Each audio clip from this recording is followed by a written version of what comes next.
तो बच्चों, मैं आपका स्वागत करता हूं आपके अपने चैनल ज्ञान सागर पर।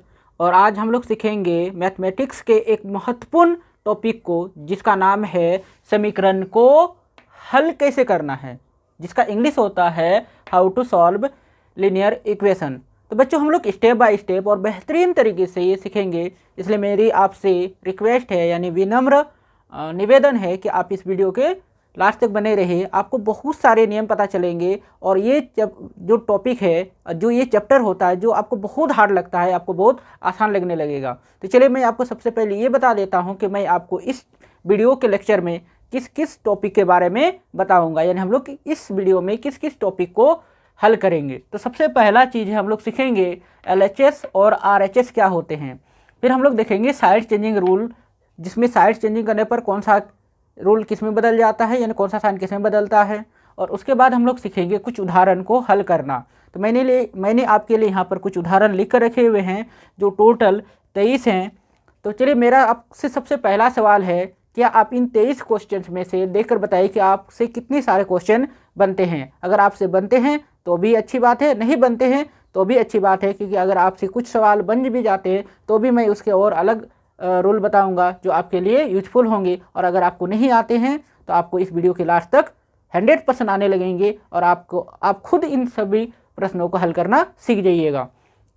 तो चलिए, हम लोग चलते हैं अपने वीडियो की ओर और एक एक करके हम लोग सीखते हैं। सबसे पहला रूल LHS और RHS क्या होता है, फिर साइड चेंजिंग रूल, और फिर हम लोग हल करेंगे इसके उदाहरण को। तो बच्चों, सबसे पहले हम लोग सीखते हैं LHS और RHS क्या होता है। तो बच्चों, LHS का फुल फॉर्म जो होता है वो होता है left hand side, equal to RHS का फुल फॉर्म होता है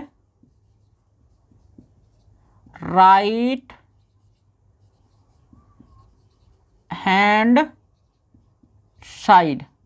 तो बच्चों, आपको इसके फुल फॉर्म तो डेफिनेटली शायद आते होंगे, पर क्या आपको इसका मतलब समझ में आता है कि LHS और RHS का मतलब क्या होता है। तो बच्चों, याद रख लेना है कि LHS का मतलब क्या होता है, the side before the equal to, and RHS का मतलब होता है the side after equal to. यानी अगर आपको LHS और RHS देखना हो तो आपके लिए उसको देखना पड़ेगा कि बराबर कहाँ लगा हुआ है, मतलब इक्वल टू कहाँ लगा हुआ है। इक्वल टू के राइट साइड वाले को RHS कहते हैं और इक्वल टू के लेफ्ट साइड वाले को LHS कहते हैं, चाहे वो इक्वल टू कहीं पर भी लगा रहे।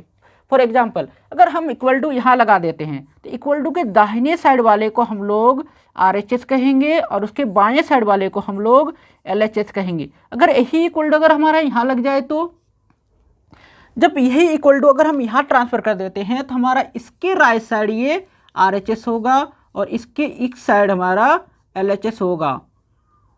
और अगर हम यहाँ लगा दें तो बच्चों, इक्वल टू कहीं पर भी रहे, उसके इक्वल टू के बाद वाला साइड RHS और इक्वल टू के पहले वाला साइड LHS कहलाता है।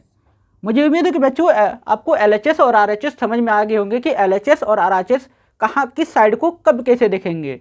LHS अगर इक्वल टू नहीं है तो आपको आप ये नहीं बता पाइएगा कि कोई भी साइड LHS कैसे होगा और RHS कैसे होगा।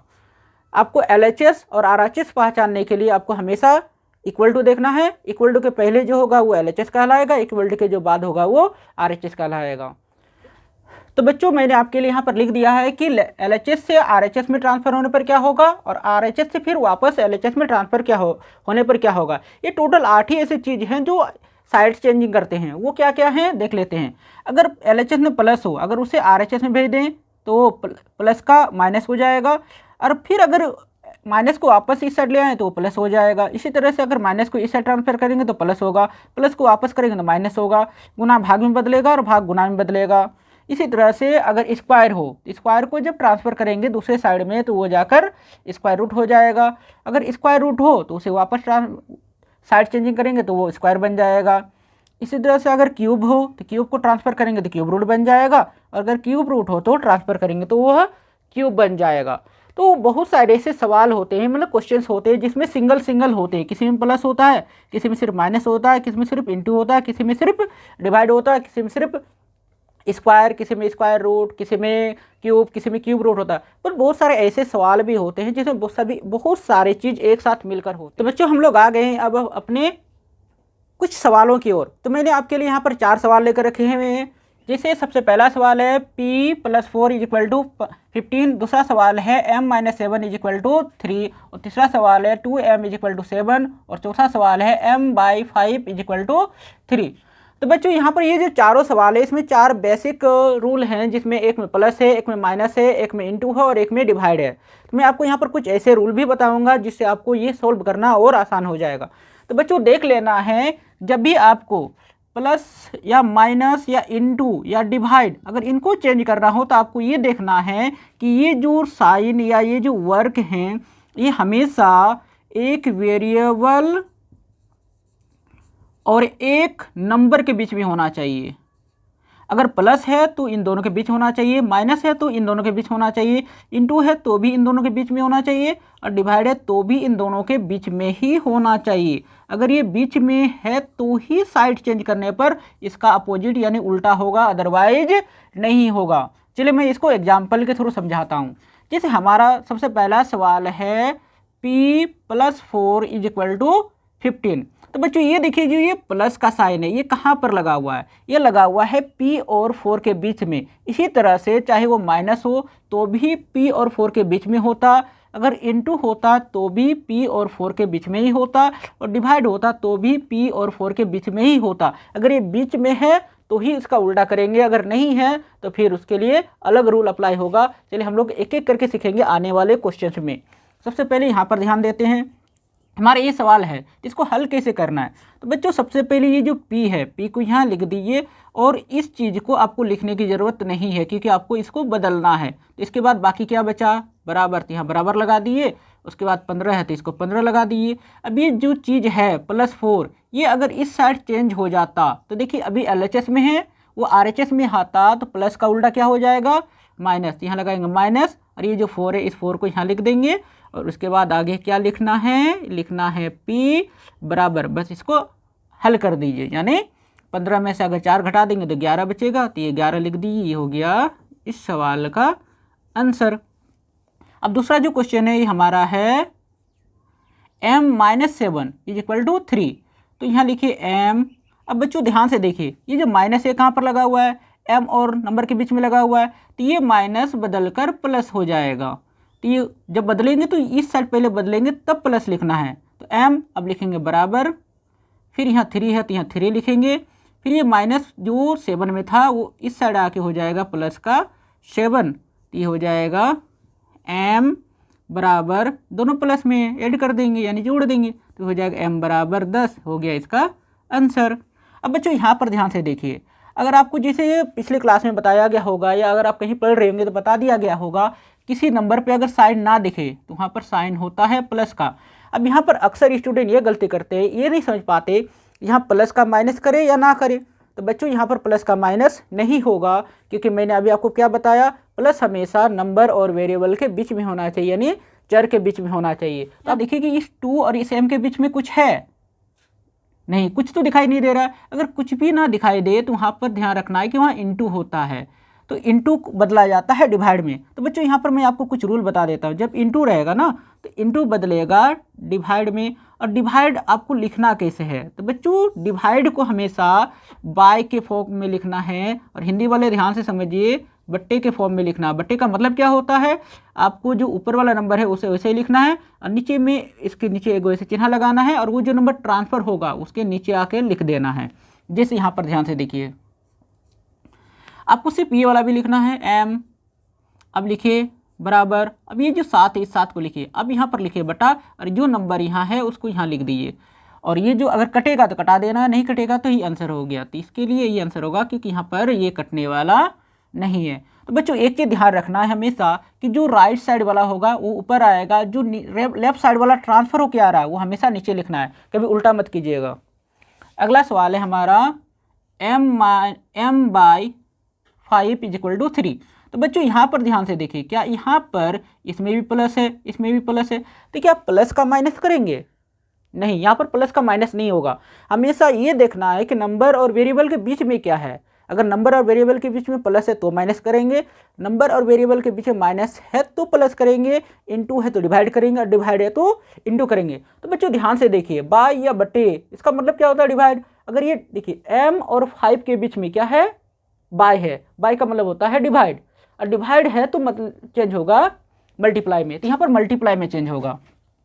तो m को m की उसी तरह लिख दीजिए, फिर बराबर है तो बराबर लगाइए, 3 है यहाँ तो 3 लगा दीजिए। अब ये जो 5 है इसके साथ डिवाइड में है तो इसके साथ आके इनटू में हो जाएगा, तो इस तरह लिखेंगे। अब आगे क्या करेंगे, लिखेंगे m इज इक्वल टू, दोनों को मल्टीप्लाई कर देंगे, जितना होगा लिख देंगे, ये हो गया इसका आंसर।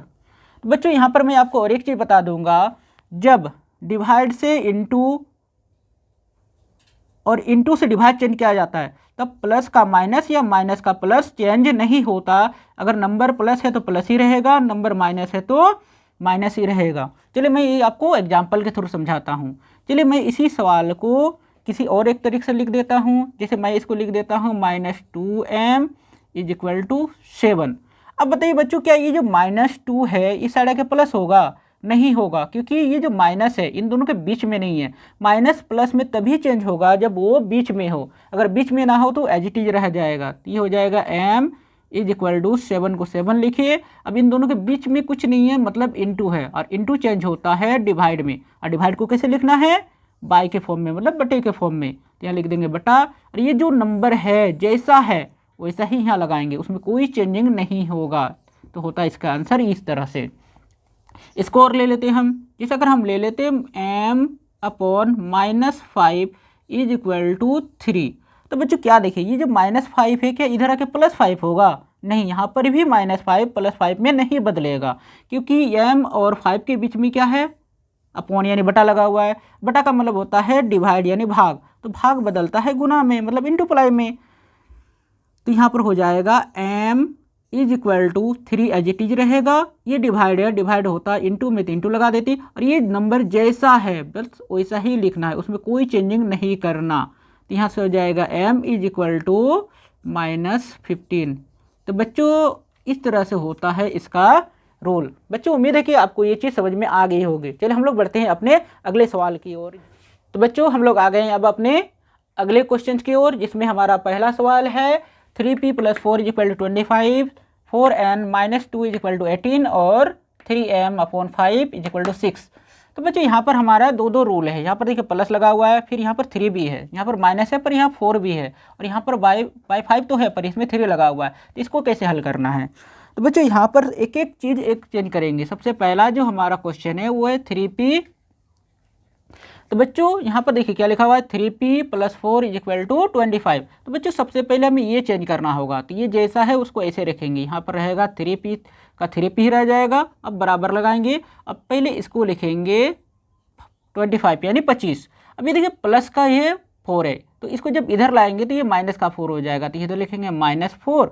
अब सबसे पहले क्या करना है, 3p को 3p लिख दीजिए, बराबर है बराबर लगाइए। अब इसको हल कर देना है, तो अगर 25 में से 4 घटा देंगे तो 21 बचेगा, तो ये 21 आ जाएगा। फिर वापस क्या करना है, इन दोनों के बीच में देखिए इन दोनों के बीच कुछ नहीं है तो गुना है। अब गुना बदलता किस में है, भाग में, तो इसको लिख देंगे p इज इक्वल टू 21 को ऊपर लिखेंगे और जो चेंज होता है वो नीचे आता है, तो इसकी यहाँ लगा देंगे 3। इस तरह से इसका p का आंसर हो जाएगा p बराबर, अभी कटने वाला है 3 से 1 बार में और 3 से ये कट जाएगा 7 बार में। इस तरह ये 7/1 तो हो रहा है, यानी 7/1 हो रहा है, पर नीचे 1 लिखा नहीं जाता, इसलिए आपको सिर्फ 7 लिखना है। इसी तरह से इसका आंसर हो गया p इज इक्वल टू 7। इसका आंसर सबसे पहले बच्चों आपको लिखना है 4n। अब इसको नहीं लिखना है, अब लगाना है बराबर यानी इक्वल टू, उसके बाद लिखना है 18 को। अब ये देखिए -2 है, जब ये साइड इसका ट्रांसफ़र हो जाएगा यानी साइड बदल जाएगा तो ये हो जाएगा प्लस, तो ये जाएगा प्लस का 2। अब सबसे पहले क्या करना है, 4n को 4n लिख दीजिए, बराबर है तो बराबर लगाइए, फिर इन दोनों को जोड़ दीजिए, जो काम है कर दीजिए, तो ये हो जाएगा 20। अब आगे क्या करना है, यहाँ देखिए इन दोनों के बीच में क्या है, इन दोनों के बीच में है गुना, तो गुना बदलता है भाग में यानी डिवाइड में, तो हो जाएगा n इज इक्वल टू 20/4 यानी 20/4। तो n बराबर कितना हो जाएगा, 4 एकम 4 यानी 4 1 जा 4, 4 5 जा 20। तो नीचे 1 नहीं लिखा जाता, इसका मतलब सिर्फ आपको 5 लिखना है, यही आपका आंसर है यानी उत्तर है।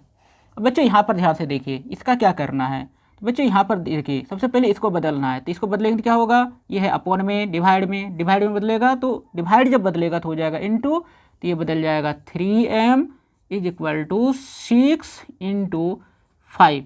फिर आगे क्या करना है बच्चों, यहाँ पर लिखना है 3m इज इक्वल टू, दोनों को मल्टीप्लाई कर दी, ये बन जाएगा 30। फिर आपको वापस क्या करना है, m लिखना है, m इज इक्वल टू 30। अब देखिए इन दोनों के बीच में इंटू है तो इंटू डिवाइड में चेंज होता है, तो यहाँ ला के डिवाइड कर दिए। इस तरह से m बराबर हो जाएगा 10, क्योंकि ये हो जाता है 3 एकम 3 यानी 3 1 जा 3, 3 10 जा 30। तो बच्चे इसको आप और एक तरीके से हल कर सकते हैं और ये बहुत ईजी हो सकता है। अब आपका क्वेश्चन लिखा हुआ है 3m/5 इज इक्वल टू 6, तो अब डायरेक्ट लिखिए m इज इक्वल टू 6। अब बच्चों ये जो नंबर है ये क्या बचा हुआ है यहाँ पर, तो बच्चों ये जो नंबर है यहाँ पर क्या बच गया, ये हो गया 3/5। इसको आपको इंटू करना है, जब इस साइड वाला नंबर को उस साइड इंटू कीजिएगा ना तो इन दोनों का आपस में बदल देना है, तो 5 चला जाएगा ऊपर और 3 चला आएगा नीचे। इस तरह से ये हो जाएगा 3 एकम 3 यानी 3 1 जा 3 और 3 2 जा 6। इस तरह से m का वैल्यू कितना आ जाएगा, m इज इक्वल टू 5 2 जा 10। आप चाहे तो इस तरह भी हल कर सकते हैं, यानी इसको सॉल्व कर सकते हैं। तो बच्चों हमारे पास अब कुछ ऐसे सवाल हैं जिसमें अपॉन यानी बटा भी लगा हुआ है, साथ में गुना या प्लस या माइनस भी लगा हुआ है, तो इसको कैसे हल करते हैं, चलिए हम लोग एक एक करके सीखते हैं इसको कैसे हल करना है। तो सबसे पहला सवाल है हमारे पास ये। तो बच्चों देखिए ये जो सवाल है और ये जो सवाल है आपको देखने में तो एक जैसे लग रहे होंगे, क्योंकि यहाँ देखिए p/2 + 2 प्लस इक्वल टू 8 है, यहाँ पर भी p + 2/2 इक्वल टू 8 है। पर ये दोनों जो सवाल है ये दोनों अलग हैं और दोनों के आंसर भी अलग आएंगे।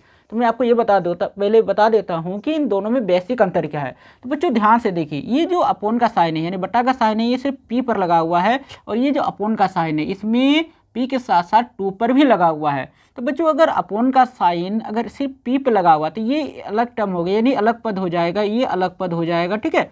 लेकिन जब अगर ये पूरा में पूरा लगा हो तो ये कि पूरा का पूरा एक ही पद यानी एक ही टर्म काउंट होगा। तो इन दोनों का हल करने का तरीका भी अलग अलग है। तो चलिए सबसे पहले इसको हल करते हैं। तो बच्चों क्या करना है, जब ये दोनों अलग अलग हो तो आपको इसको अलग लिखना है p/2। अब क्या करना है, इसको नहीं लिखना है, इक्वल टू डायरेक्ट लगाना है, फिर 8 लिखना है। अब ये +2 है, जब साइड चेंज होगा तो हो जाएगा -2, तो -2 लगा देना है। फिर हो जाएगा p/2 इज इक्वल टू, दोनों का हल करने पर 6 आएगा, 6 लिखना है। अब इसका मतलब होता है भाग यानी डिवाइड बदलता है इंटू में, तो ये हो जाएगा p is equal to 6 into 2। इस तरह से p का वैल्यू आ जाएगा 12 यानी 12।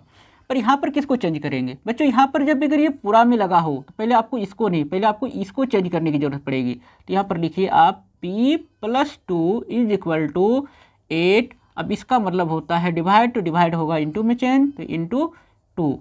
फिर इसको आप वापस लिखिए p+2 इज इक्वल टू, दोनों को मल्टीप्लाई कीजिए 16।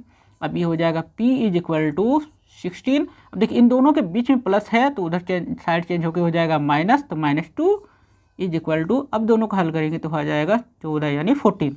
तो देखिए बच्चों दोनों का आंसर में भी अंतर आ रहा है। तो बच्चों यही चीज़ आपको फोकस करना है कि कब क्या करना है। चलिए हम लोग बढ़ते हैं अपने अगले सवाल की ओर। तो बच्चों यहाँ पर देखिए इसमें भी अपॉन लगा हुआ है, इसमें भी अपॉन लगा हुआ है। तो आपको क्या करना है, सबसे पहले क्या करना है आपको ना, सिर्फ इस नंबर को इधर चेंज करना है। तो ये जो नंबर है ये किस में है, डिवाइड में, जब चेंज होगा तो हो जाएगा मल्टीप्लाई में। तो यहाँ पर लिखिए आप x इज इक्वल टू, ये जैसा है वैसा लिख दीजिए 5/4। अब क्या करना है, ये जो नीचे वाला नंबर है वो ऊपर वाले नंबर के साथ इंटू हो जाएगा, तो बस यहाँ ऊपर वाले नंबर के साथ आप इंटू कर दीजिए। अब यहाँ पर लिखे x इज इक्वल टू, दोनों को गुना कर दीजिए तो हो जाएगा 15, और नीचे 4 है तो लगा दिए 4। यही है आपका आंसर। यहाँ पर आप एरो का चिन्ह लगा दीजिए। अब हमारे पास ये सवाल है, तो देखिए बच्चों यहाँ पर p जो है ये इसके साथ इंटू में है, इसके साथ डिवाइड में है। तो क्या करना है, आप इसको एक साथ सॉल्व कीजिए। तो आप सिर्फ यहाँ पर लिखिए p इज इक्वल टू, इस 6 को लिख दिए और यहाँ पर लगा दिए इंटू। अब इस साइड वाला जो नंबर है जब उस साइड चेंज करेंगे ना तो नीचे वाले को ऊपर लिखेंगे, ऊपर वाले को नीचे लिखेंगे। तो नीचे 10 है तो ऊपर 10 लिख दीजिए, और ये जो ऊपर है उसे आप नीचे लगा दीजिए। अब यहाँ लिखिए p इज इक्वल टू, 3 से ये 2 बार में कट हो जाएगा तो 2। अब इन दोनों को मल्टीप्लाई कर दी, ये हो जाएगा 20। यही है आपका आंसर। यहाँ पर आप एरोस का चिन्ह लगा दीजिए। फिर बच्चों यहाँ पर क्या करना है, देखिए यहाँ पर आपका है 2q - 6 इज इक्वल टू में 0 है। हमारे पास जितने सारे सवाल अभी तक आए हैं किसी में जीरो नहीं था। अब जब जीरो हो तो क्या करेंगे, तो बच्चों एक चीज़ कर लेना है, जब जीरो हो ना तो सिर्फ इसको देखना है कि ये क्या है, ये माइनस का 6 है। जब ये माइनस का 6 इस साइड जाएगा तो क्या होगा, प्लस का 6। तो सिर्फ इस माइनस का 6 को प्लस का 6 लिखेंगे, जीरो को अब लिखने की ज़रूरत नहीं है। जिस तरह से देखिए इसको लिखना है 2q इज इक्वल टू, जब ये माइनस का 6 इधर आता तो ये प्लस का 6 हो जाता। तो सिर्फ आपको यही लिखना है 6 और जीरो को लिखने की ज़रूरत नहीं है। अब इन दोनों के बीच में क्या है, दोनों के बीच में कोई साइन नहीं है, प्लस माइनस या फिर डिवाइड नहीं है, इसका मतलब इनटू है। तो इनटू चेंज होता है डिवाइड में, तो लिखिए q is equal to 6, divide को लिखा जाता है बाई के फॉर्म में तो बाई 2। अब वापस क्या करना है, q इज इक्वल टू 2 1 जा 2 2 3 जा 6। नीचे में अगर 1 आ रहा तो लिखना नहीं है, बस ऊपर वाला नंबर लिख दीजिए, 3 यही है इसका आंसर। आगे वाला देख लेते हैं। अब हमारे पास है k/4 इज इक्वल टू -2। तो बच्चों इसके लिए क्या करना है, देखिए इसका मतलब होता है अपॉन यानी डिवाइड, और डिवाइड चला जाता है मल्टीप्लाई में, तो ये हो जाएगा k is equal to -2 into 4। ये हो जाएगा k इज इक्वल टू 2 4 जा 8। अगर -x जगह है तो माइनस लगा देना है, इसलिए इसका आंसर हो जाएगा k इज इक्वल टू -8। तो बच्चों जब इस तरह के सवाल हो तो आपको कैसे हल करना है, तो चलिए ध्यान से समझिए कि कैसे सॉल्व करना है। तो बच्चों देखिए हमारे पास ये ब्रैकेट लगा हुआ है, ब्रैकेट या का मतलब होता है इनटू यानी मल्टीप्लाई। सबसे पहले आपको इस 4 को इधर चेंज करना है, तो हमारे पास रह जाएगा यहाँ पर m+3 इज इक्वल टू, ये है 18 का तो यहाँ 18 होगा, और ये इनटू में तो इधर आके हो जाएगा डिवाइड यानी बाई 4, तो ये हो जाएगा m+3 इज इक्वल टू, अब देखिए ये 2 से कटने वाला तो 2 से 2 बार में, ये 2 से कट जाएगा 9 बार में, तो ये हो जाएगा 9/2। और वापस ये क्या है प्लस, जब प्लस को इधर लाएंगे तो हो जाएगा माइनस, तो ये हो जाएगा m इज इक्वल टू 9/2 -3, तो ये हो जाएगा m इज इक्वल टू। बच्चों ये क्या करना है, देखिए यहाँ पर सबसे पहले आपको ऐसे लगाना है एक लकीर, 2 को यहाँ पर वापस लिख दीजिए, और इसके ऊपर जो 9 है इस 9 को यहाँ लिखिए, माइनस है तो माइनस लिखिए। अब इन दोनों को आपस में मल्टीप्लाई कर दीजिए, कितना हो जाएगा 3 2 जा 6, यहाँ 6 लगाना है।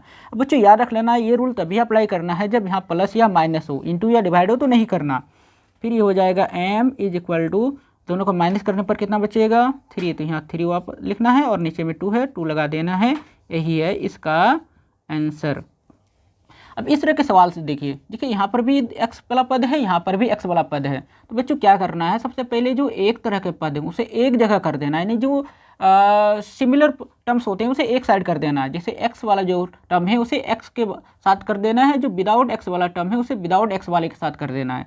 तो यहाँ पर हो जाएगा 2x। अब देखिए इस x के पहले कोई साइन नहीं है, कोई साइन भी नहीं है, कोई नंबर भी नहीं है, इसका मतलब ये प्लस है। जब प्लस को इधर लाएंगे तो ये वापस माइनस हो जाएगा, तो -x इज इक्वल टू 2 के पहले प्लस है तो आपको ये प्लस लिखने की ज़रूरत नहीं है, तो सिर्फ 2 लिखना है।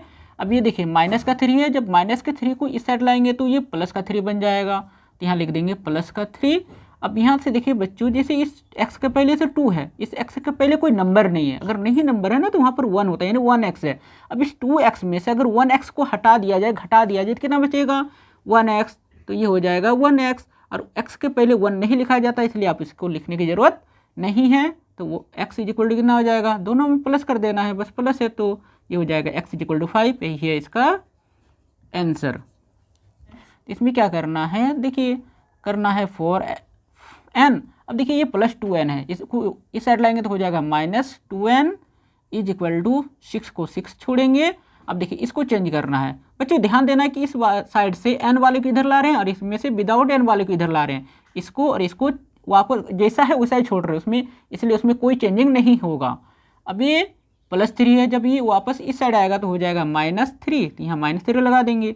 अब यहाँ देखिए ये 4n है, ये 2n है, 4n में से 2n अगर घटा दिया जाए तो कितना बचेगा 2n, तो यहाँ लिखे 2n इज इक्वल टू 6 में अगर 3 घटा दें तो 3 बचेगा, तो 3 लिखेंगे।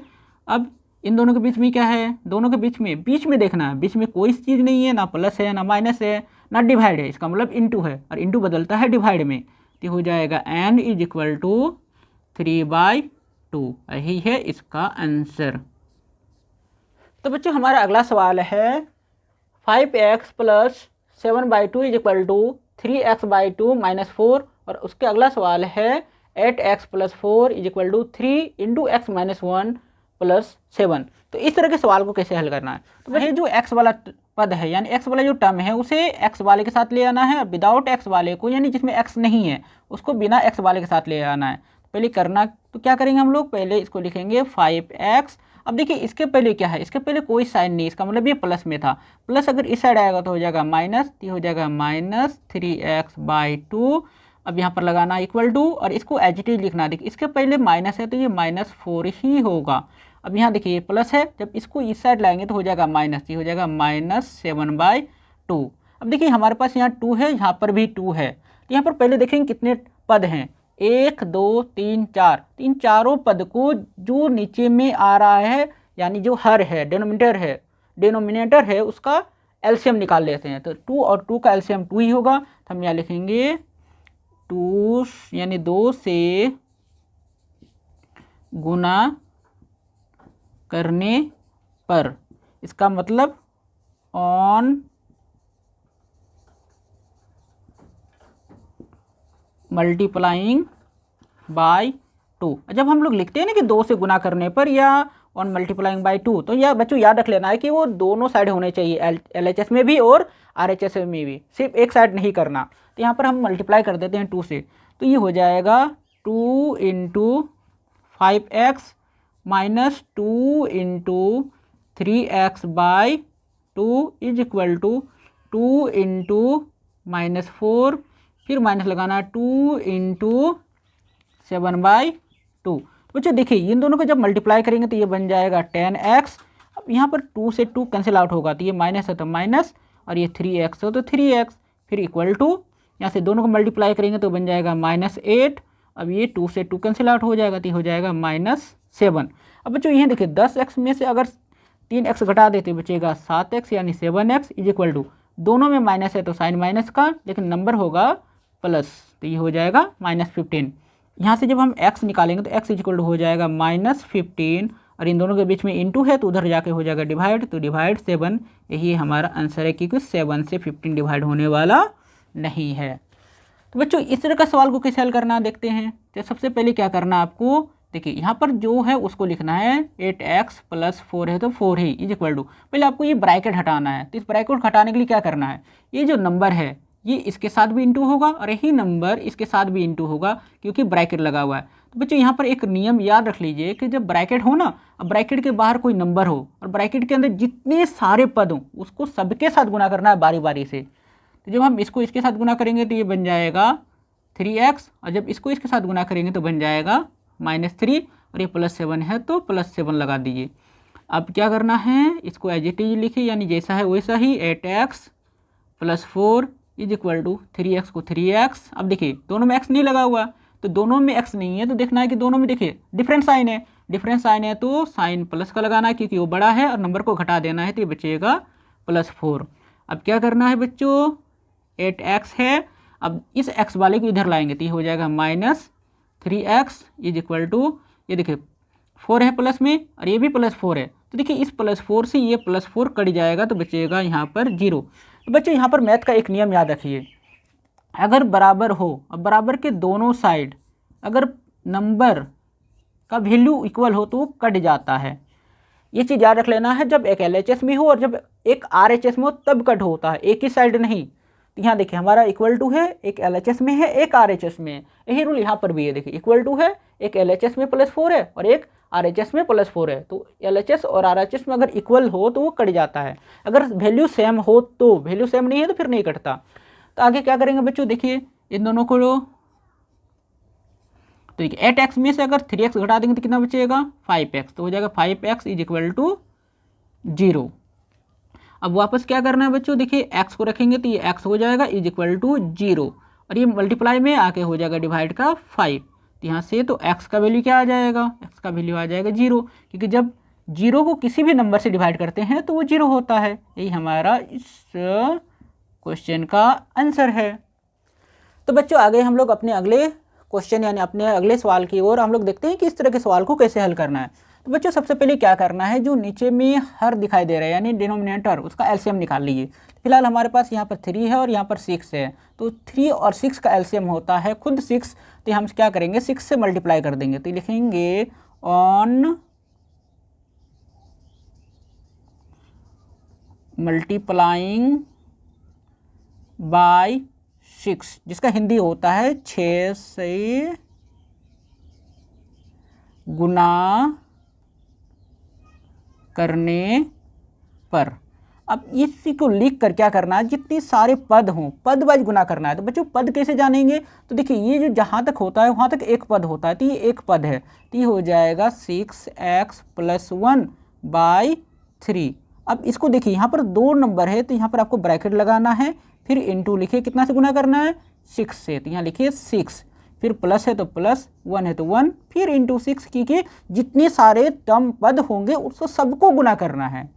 फिर इक्वल टू लगाइए, फिर यहाँ पर क्या है x - 3/6। तो बच्चों यहाँ पर भी देखिए ये पूरा है, इसलिए एक पद होगा यानी सिंगल टर्म है, तो यहाँ पर ब्रैकेट लगाइए क्योंकि यहाँ पर 2 नंबर है, इंटू 6 कर दिए। अब देखिए ये 6 से ये 6 कैंसिल आउट हो जाएगा, ये 3 से ये 2 बार में कैंसिल आउट हो जाएगा। अब ये जो 2 आया इसको दोनों को गुना करना है 2 से, तो इसको जब 2 से गुना करेंगे तो हो जाएगा 12x, और जब इसको इससे गुना करेंगे तो ये बन जाएगा 2, प्लस जब इसको इससे गुना करेंगे तो बन जाएगा 6 इज इक्वल टू 6 से 6 कैंसिल आउट हो गया, तो ये बच गया x - 3। अब क्या करना है, ये 12x रह जाएगा। देखिए दोनों में x नहीं है, दोनों को एक साथ मिला देंगे तो दोनों एक साथ होकर हो जाएगा 8 इज इक्वल टू x - 3। फिर x को x के साथ ले आना है, तो ये हो जाएगा 12x, जब इसको इधर लाएंगे तो ये हो जाएगा -x इज इक्वल टू, ये -3 का -3 रहेगा, ये +8 है, जब इसको इधर ले आएंगे तो ये हो जाएगा -8, जब इन दोनों को हल करेंगे तो ये आ जाएगा 11x, क्योंकि देखिए x के पहले 12 है और इस x के पहले कोई नंबर नहीं है, तो यहाँ पर 1 होता, तो 12 में से अगर 1 माइनस करेंगे तो 11 बचेगा, इसलिए 11x इज इक्वल टू, दोनों में माइनस है तो साइन माइनस का लगाना है पर नंबर को प्लस करना है, तो ये हो जाएगा -11, तो ये हो जाएगा x इज इक्वल टू -11। और यहाँ देखिए x और नंबर के बीच में कुछ चीज़ नहीं है तो इंटू होगा, इंटू डिवाइड में चेंज होता है तो डिवाइड 11, तो x is equal to minus है इसलिए माइनस लगाना है, और सेम नंबर हो तो 11 से 11 कितने बार में डिवाइड होगा, एक बार में, इसलिए 1 लिख देना है। इस तरह से इसका आंसर हो जाएगा -1। हमारा अगला सवाल है 5x माइनस फिर into 2x - 7 is equal to 2 into 3x - 1 + 7/2। तो बच्चों यहाँ पर भी वही करेंगे। सबसे पहले देखिए यहाँ पर हमारा अपन में 2 लगा हुआ है यानी डिवाइड में 2 है, तो क्या करना है, सबसे पहले इस 2 को ख़त्म करेंगे, तो इस 2 को ख़त्म करने के लिए जितने सारे टर्म हैं सबको 2 से मल्टीप्लाई कर देंगे। आपको क्या करना है, इसके लिए यहाँ पर लिखना होगा ऑन मल्टीप्लाइंग बाय 2, जिसका हिंदी होता है 2 से गुना करने पर। अब क्या करना है, जितने सारे पद होंगे सबको 2 से गुना कर देना, तो हम डायरेक्ट गुना कर रहे हैं। जब हम इसको 2 से गुना करेंगे तो ये बन जाएगा 10x, जब इसको 2 से गुना करेंगे तो ये बन जाएगा -4, और जब ये इसको गुना करेंगे ना ब्रैकेट के अंदर वाले को गुना नहीं करना, वो एज इट इज रहेगा यानी जैसा वैसा रहेगा, तो ये हो जाएगा 2x - 7 इज इक्वल टू, इसको जब 2 से गुना करेंगे तो ये बन जाएगा 4, यहाँ पर भी ब्रैकेट के अंदर वाला वही रहेगा यानी 3x - 1, और जब इसको 2 से गुना करेंगे तो ये 2 खत्म हो जाएगा तो बचेगा सिर्फ 7।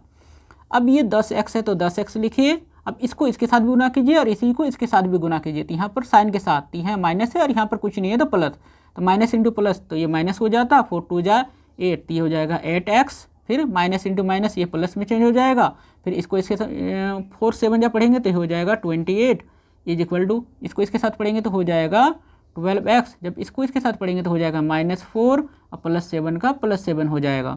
फिर यहाँ पर देखिए इन दोनों में x लगा हुआ है, तो इन दोनों को आपस में हल करेंगे तो 10x में से अगर 8x घटा देते हैं तो 2x + 28 बचेगा इज इक्वल टू, यहाँ देखिए 12x अकेला है तो 12x से लिखेंगे, इन दोनों में x नहीं है, जब इन दोनों को सॉल्व करेंगे तो ये हो जाएगा +3।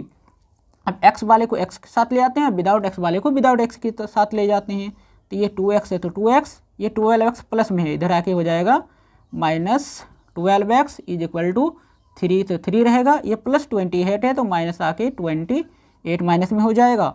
इन दोनों को सॉल्व करेंगे तो हो जाएगा -10x इज इक्वल टू, यहाँ पर देखिए ये माइनस में 28 है और ये प्लस में 3 है तो माइनस बड़ा है इसलिए माइनस, जब वापस माइनस करेंगे तो हो जाएगा ये 25, दोनों साइड माइनस है तो माइनस से माइनस कैंसिल आउट हो जाएगा, इस तरह से x इज इक्वल टू हो जाएगा 25 और ये मल्टीप्लाई में है, इधर आके हो जाएगा डिवाइड, तो यहाँ लगाना है 10 अपॉन में, तो इस तरह से x इज इक्वल टू हो जाएगा 5 से दोनों कट होगा, 5 से 2 बार में और 5 से 5 बार में, तो ये आंसर हो जाएगा 5/2।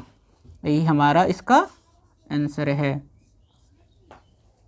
सवाल है m फिर minus m minus 1 upon 2 is equal to 1 minus m minus 2/2। सबसे पहले बच्चों क्या करना है, यहाँ पर जो पद है इसको अलग अलग ब्रैकेट लगा देते हैं। जैसे यहाँ माइनस है और इसमें डबल वैल्यू होती है, हम क्या करते हैं सबसे पहले इसमें ब्रैकेट लगा देते हैं ताकि सॉल्व करना आसान हो जाए। इसी तरह हम यहाँ पर भी ब्रैकेट लगा देते हैं। अब देखते हैं हमारे पास यहाँ पर 2 हर में है और यहाँ पर 3 हर में है, तो यहाँ 2 और 3 यानी 2 और 3 का एलसीएम कितना होगा, तो होता है 6। तो हम इसको 6 से मल्टीप्लाई करेंगे, तो हमको यहाँ पर लिखना पड़ेगा उसी तरह से 6 से गुना करने पर, जिसका इंग्लिश होता है ऑन मल्टीप्लाइंग बाय 6। अब 6 से मल्टीप्लाई कर देते हैं तो हमारे पास इसका चेंज हो जाएगा 6 इंटू एम, फिर माइनस और माइनस, फिर 6 इंटू ब्रैकेट में है m minus 1/2 is equal to फिर 6 इंटू 1, फिर माइनस है तो माइनस, फिर 6 इंटू ब्रैकेट के अंदर जो है, तो ब्रैकेट के अंदर है हमारे पास यहाँ m माइनस 2/3। अब देखिए जब इसको मल्टीप्लाई करेंगे तो हो जाए बन जाएगा 6m। अब देखिए 2 से ये कट हो जाएगा 3 बार में, अभी क्या है माइनस और यहाँ पर क्या है प्लस, तो माइनस इंटू प्लस माइनस और 3 इंटू एम करेंगे तो ये बन जाएगा 3m, फिर माइनस इंटू माइनस प्लस और 3 1 जा 3, इसी तरह से इज इक्वल टू 6 1 जा 6। अब यहाँ पर क्या है देखिए ये 3 से ये कट हो जाएगा 2 बार में, अब ये क्या है माइनस और यहाँ पर क्या है प्लस, तो माइनस इंटू प्लस माइनस और 2 इंटू एम करेंगे तो 2m, फिर माइनस इंटू माइनस प्लस में चेंज हो जाएगा और 2 2 जा 4 हो जाएगा। अब फिर एक तरह का जो है उसको मिला देते हैं, जैसे इसमें m है और इसमें m है, तो 6m में से अगर 3m माइनस कर देंगे तो बचेगा 3m और इसमें m नहीं है तो ये प्लस 3 का 3 ही रह जाएगा इज इक्वल टू। अब ध्यान से देखिए इसमें m नहीं है इसमें भी m नहीं है, तो इन दोनों को आपस में मिलाना है, तो देखिए इसके पहले प्लस है और इसके पहले कुछ नहीं है तो ये भी प्लस है, तो प्लस 6 और प्लस 4 इज इक्वल टू हो जाएगा प्लस 10 और इसमें m है तो ये अलग रह जाएगा यानी माइनस 2m ही रहेगा। अब क्या करना है m वाले को इधर ले आना है, विदाउट m वाले को इधर ले जाना है, तो ये बन जाएगा 3m और ये माइनस का 2m इधर आएगा तो हो जाएगा plus 2m is equal to 10 as it is रहेगा, ये प्लस 3 है इस साइड आएगा तो हो जाएगा माइनस 3, इस तरह से ये हो जाएगा 3m plus 2m is equal to 5m is equal to, इसको सॉल्व करेंगे तो बचेगा 7, आगे होगा m इज इक्वल टू 7 और इन दोनों के बीच में है इनटू, तो डिवाइड में चेंज होगा तो डिवाइड को बाय के फॉर्म में लिखा जाता है, इसलिए बाय 5 यही हमारा m का वैल्यू है और इस क्वेश्चन का आंसर भी। तो बच्चों मुझे उम्मीद है कि आपको ये वीडियो बहुत ही पसंद आई होगी। अगर आप इस वीडियो के लास्ट तक बने हुए इसका मतलब डेफिनेटली आपको बहुत पसंद आई। अगर अभी तक आपने इस वीडियो को लाइक नहीं किया तो एक लाइक कर दीजिए, मेरे चैनल को सब्सक्राइब कर लीजिए ताकि आने वाले समय में मैं जब भी कोई वीडियो बनाऊं तो सबसे पहले आप तक पहुंचे। और इस चैनल पर आपके लिए बहुत सारी यूजफुल वीडियो मैं बनाता रहता हूँ और अपने दोस्तों के पास भी शेयर कीजिए ताकि वो भी इस टॉपिक को अच्छी तरह समझ जाएँ। आप लोग मुझे कमेंट करके बताइए कि आपको अगला वीडियो किस टॉपिक पर चाहिए। हम लोग मिलते हैं अपने अगले वीडियो में, तब तक के लिए मैं आपसे विदा लेना चाहता हूँ। Bye, take care.